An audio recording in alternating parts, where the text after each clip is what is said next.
Ungkapan semakin tinggi sebuah pohon maka makin kencang angin meniup sangatlah tepat ditujukan kepada penyanyi dangdut Anisa Bahar. Karirnya di belantika musik dangdut baru saja menanjak dan kini ia harus menghadapi seorang pria bernama Memo Sanjaya yang mengaku sebagai mantan suaminya. Menurut Memo, ia dengan Anissa menikah secara agama Islam pada tahun 1990 di daerah Tangerang, Provinsi Banten. Keputusan tersebut diambil karena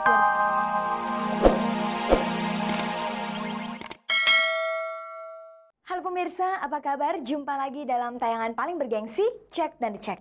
Inilah tayangan infotainment yang akan memenuhi kehausan Anda akan informasi selebriti di tanah air. Tetaplah bersama saya Fani Rahmasari selama 30 menit ke depan karena tim Cek dan Dicek telah mempersiapkan berbagai informasi menarik selebriti yang sedang ramai dibicarakan saat ini. Berikut kita simak dulu kilasan tayangannya. Selama berpuluh-puluh tahun menggeluti musik, baru saat ini kakak beradik Camelia Malik dan Ahmad Albar tampil berduet. Bagaimana serunya kakak beradik ini berduet? Di luar ribut-ribut soal goyangan Inul, Anisa Bahar diam-diam dikabarkan sudah punya suami dan anak. Baru-baru ini seorang pria bernama Memo Sanjaya mengaku sebagai suami Anisa. Bagaimana reaksi Anisa Bahar terhadap pengakuan Memo itu? Di luar dugaan banyak orang ternyata setelah pertemuan dengan Rhoma Irama, Inul menyatakan sementara berhenti tampil di seluruh stasiun televisi. Rupanya dalam pertemuan dengan Rhoma Irama, menurut seorang saksi mata, membuat Inul mengalami depresi mental. Lebih dari setengah jam, Inul diinterogasi dan diintimidasi oleh Raja Dangdut itu. Eksis dalam jalur musik yang berbeda ternyata tidak menghalangi Camelia Malik dan Ahmad Albar untuk berduet bersama dalam satu panggung. Pemandangan ini terlihat dalam acara joget yang disiarkan langsung oleh RCTI dari Semarang hari Jumat pekan lalu. Camelia Malik dan Ahmad Albar bersama-sama membawakan lagu dangdut.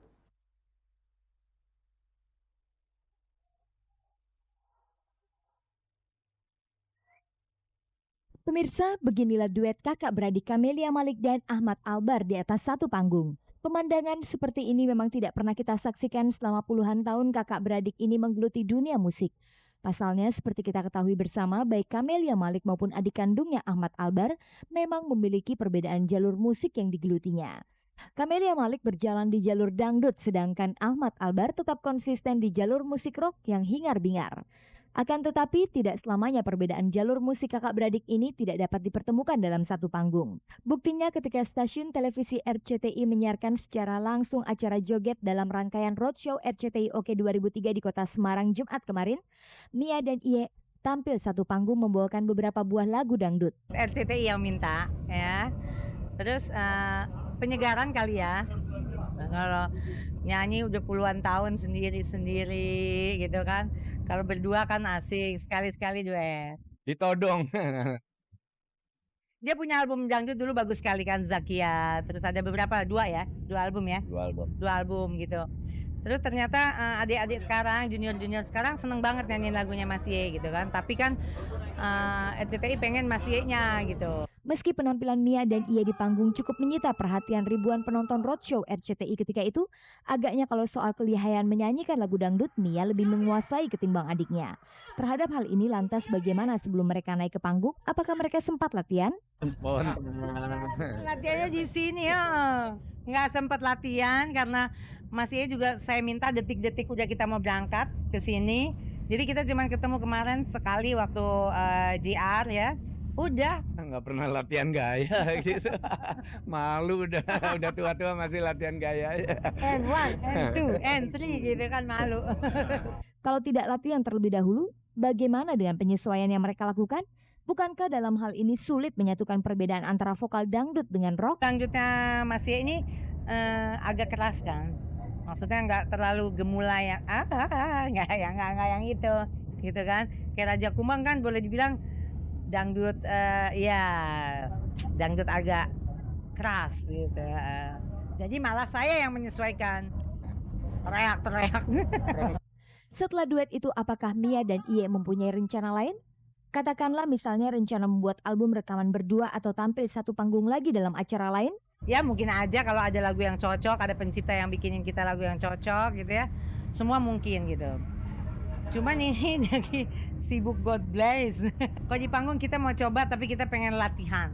Nah, jadi jangan Persiapkan. Ya. dipersiapkan gitu.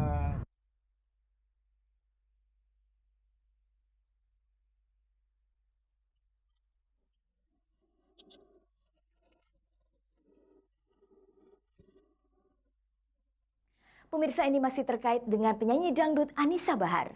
Di balik heboh pengecaman terhadap goyang mautnya, muncul isu baru tentang dirinya. Seorang pria bernama Memo Sanjaya mengakui kalau ia pernah menikah dengan Anisa Bahar pada tahun 1990 lalu. Dari perkawinannya itu, Memo dan Anisa dikaruniai 2 orang anak. Tapi ketika dikonfirmasikan mengenai pengakuan Memo Sanjaya itu, Anisa Bahar membantahnya.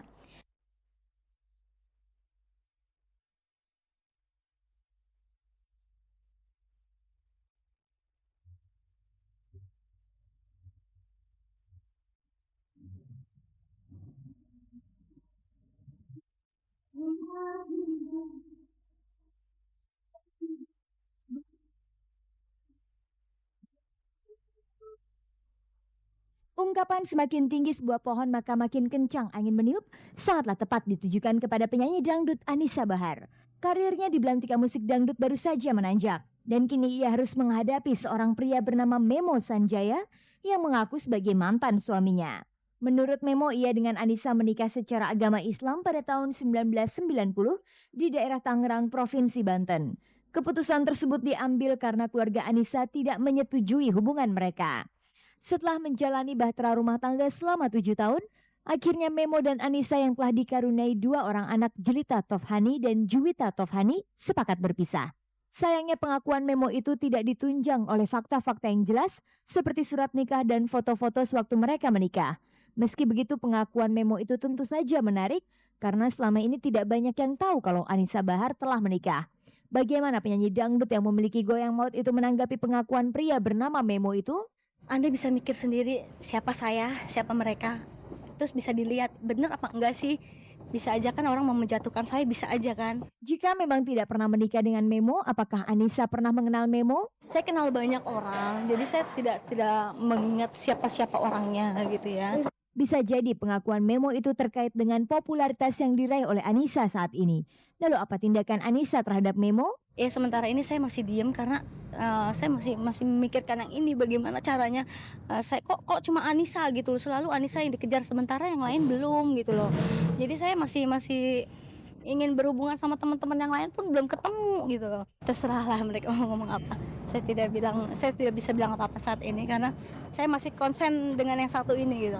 Dan apa pula yang mendorong Memo memberi pengakuan kalau ia pernah menjadi suami Anisa Bahar, padahal ia sendiri telah menikah lagi?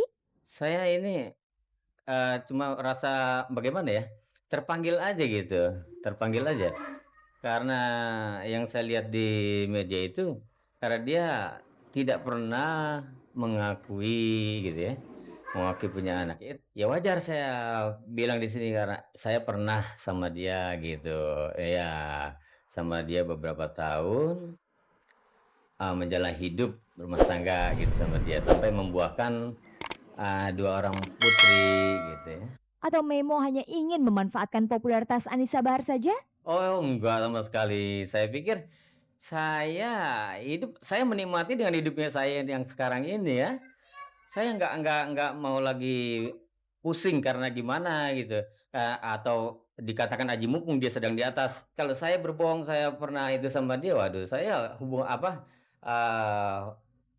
perjanjian saya dengan yang di atas itu bagaimana gitu. Karena ini emang ada buahnya gitu, hasil saya dengan dia gitu. Jadi saya nggak mau berbohong. Jika Memo memang benar telah menikah dengan Anisa Bahar dan punya anak, lalu bagaimana dengan 2 anak mereka? Saya punya 2 putri. Setelah meningkat agak besar, putri saya yang satu, yang pertama itu yang hasil saya dengan dia, dia minta sendiri gitu. Iya dia minta sendiri untuk tinggal sama mamanya. Itu juga tadinya saya berat gitu. Karena saya dari kecil sama dia, dua-duanya sama saya gitu. Udah gitu tiba-tiba dia minta gitu. Lah saya juga berpikir, loh ya anak ini udah bisa ini ya, bisa ngomong gitu. Apa mungkin dia melihat mamanya udah bagaimana gitu keadaannya ya, karena dia udah besar. Jadi ya saya nggak bisa ngomong apa-apa gitu. Ya udah saya serahkan aja pada mamanya. Cuman karena anak ini ada 2 jadi kita bagilah satu-satu gitu. Biar ya dia yang besar di sana, yang kecil sama saya gitu.